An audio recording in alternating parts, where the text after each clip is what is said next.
नेपाली विदेश मंत्री ने रद्द किया दूसरा भारत दौरा, जिस पर लगे भ्रष्टाचार की वापसी के संकेत, उसकी होगी वापसी। बालेन शाह कैसे निकालेंगे संकट का समाधान? नेपाल में जून के महीने में क्या होने वाला है? खुफिया एजेंट हुए सतर्क। नेपाल की नई सरकार ने नहीं खोले अब तक पत्ते। भारत से दूरी मजबूरी या अमेरिका लगा रहा दिमाग? हुआ बड़ा खुलासा।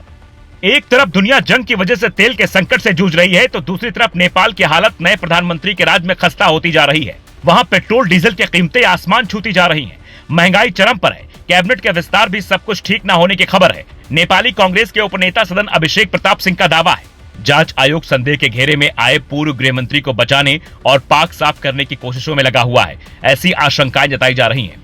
बालेन शाह सरकार ने इस पर भी कुछ स्पष्ट नहीं किया है, लेकिन ये दावा सिर्फ विपक्षी नेता ही नहीं बल्कि खुफिया एजेंट भी कर रहे हैं। ये पोस्ट पूर्व रॉ एजेंट लकी बिष्ट का है, जिन्होंने नेपाल में जेनजी आंदोलन होने के कुछ महीने पहले ही इसकी भविष्यवाणी कर दी थी। अब वो दावा कर रहे हैं। नेपाल से मिल रही जमीनी खुफिया जानकारियों के अनुसार 1 जून से 3 जून के बीच पूर्व गृह मंत्री सुदन गुरुङ एक बार फिर से नेपाल के गृह मंत्री का पदभार संभाल सकते हैं। नेपाल के लोगों को जल्द ही इस जमीनी हकीकत और बड़े राजनीतिक घटनाक्रम की आधिकारिक खबर सुनने को मिलेगी।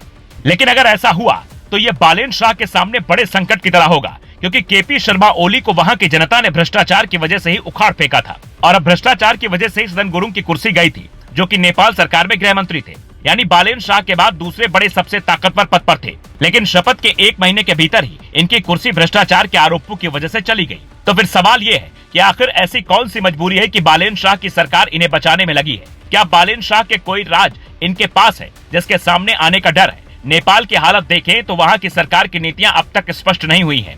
ये है नेपाल के विदेश मंत्री शिशिर खनाल, जिन्होंने दूसरी बार अपना भारत दौरा रद्द कर दिया है।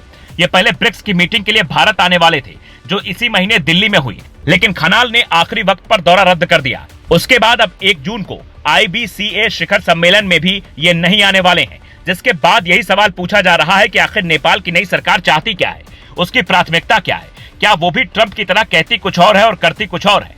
10 से 12 अप्रैल के आसपास जब नेपाली विदेश मंत्री की पहली मुलाकात मॉरिशस में आयोजित एक मीटिंग में हुई थी, तब इस बात पर सहमति बनी थी कि बालेन शाह भारत दौरे पर आएंगे, लेकिन उसके तुरंत बाद ये दौरा भी रद्द हो गया। नेपाल अभी ये तक तय नहीं कर पा रहा है कि उसे भारत के साथ रिश्ते कैसे रखने हैं और चीन के साथ कैसा संबंध निभाना है, वरना अब तक की परंपरा यही रही थी कि नेपाल के प्रधानमंत्री पहले भारत दौरे पर आते थे। लेकिन बालेन शाह ने न सिर्फ वो परंपरा तोड़ी, बल्कि भारत के कुछ हिस्सों पर अपना हक जताने के निराधार दावे किए। चीन के भी एक हिस्से को अपना बताया, जिसे लेकर एक्सपर्ट कहते हैं कि बालेन शाह को घर में वाहवाही तो मिल सकती है, लेकिन इंटरनेशनल मोर्चे पर उन्हें इसका भारी नुकसान उठाना पड़ सकता है, क्योंकि इन सब का फायदा उठाने की कोशिश में अमेरिका भी है। वो वहां दूतावास खोलना चाहता है, जिसे लेकर बालेन शाह ने विरोध जताया है। यानी नेपाल की सरकार अपनी नीतियां क्लियर नहीं कर पा रही है।